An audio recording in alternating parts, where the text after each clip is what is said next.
এক মধ্যবিত্ত পরিবারের না বলা অনেক গল্প থাকে, কজনে বা জানে সে গল্পের না বলা কষ্টগুলো। তারপরেও কি জীবন থেমে থাকে? জীবন তো চলছেই ঘড়ির কাঁটার মতো, ঠিক যেমন ঘড়ির কাঁটা ঘুরছে আর ঘড়ির কাঁটার সাথে সাথে জীবনের চাকাও যেন ঘুরছে। একটা মধ্যবিত্ত পরিবার মনের হাজারো কষ্টগুলো কারো কাছেই শেয়ার করতে পারে না, আর শেয়ার করেই বা কি হবে? সফলতার গল্প সবাই শুনতে চায়, কিন্তু ব্যর্থতার গল্প কেউ শুনতে চায় না। আপনার কাছে আপনার কষ্টগুলো পাহাড় সমান, আর কিছু মানুষের কাছে দু এক লাইনের কবিতা মাত্র।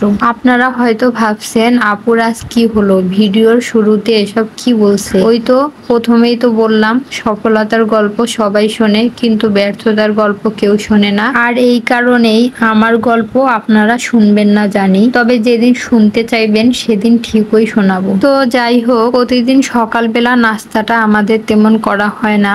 একে তো ছোট বাবু, আর দ্বিতীয়ত আপনাদের ভাইয়া বেলা 11টা কিংবা 11:30টার দিকে বের হয় বাসা থেকে। দুপুরে আর খেতে আসে না, সকালবেলা নাস্তা খেয়ে যাবে, দুপুরে আর খেতে আসবে না, এটা ভেবে আমি সকালবেলা ভাতটাই রান্না করি। দেখা যায় পিচ্চিটা তখন ঘুমে থাকে, ওই সময়ের মাঝে আমার রান্নাটা তাড়াতাড়ি করতে হয়। আজকে বাহিরে যাব জন্য খিচুড়ি রান্না করলাম, খিচুড়ি দিয়েই আজকে সকালের নাস্তাটা করে নিলাম। এরপরে বোরকা পরে বের হলাম, একটু ব্যাংকে কাজ আছে, সেখানে যেতে হবে। আপনাদের ভাইয়ের কাছে পিচ্চিটাকে দিলাম, বোরকা পরে পিচ্চিটাকে নিয়ে আমি হাঁটতে পারি না, তাই কোথাও যাওয়ার জন্য বের হলে আপনাদের ভাইয়াই পিচ্চিটাকে কোলে নেয়। ব্যাংকে আমার শাশুড়ি মায়েরও কাজ আছে, তাই উনিও এলেন। অনেকদিন পর দুই নাতিকে দেখতে পেয়ে শাশুড়ি মা অনেক খুশি। আমাদের অবর্তমানে বাচ্চারা একমাত্র নিরাপদ ওদের দাদির কাছে, অনেক ভালোবাসে বাচ্চাদেরকে উনি। শুধু আমার বাচ্চা নয়,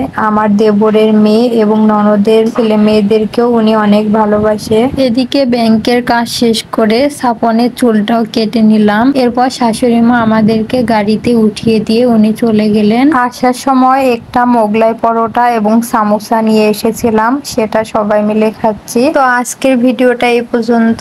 আমার ভিডিওর কোনো অংশ যদি আপনাদের কাছে একটুও ভালো লেগে যায়, তাহলে প্লিজ একটা লাইক দিয়ে ভিডিওটা শেয়ার করে দিবেন। ধন্যবাদ সবাইকে। আসসালামু আলাইকুম।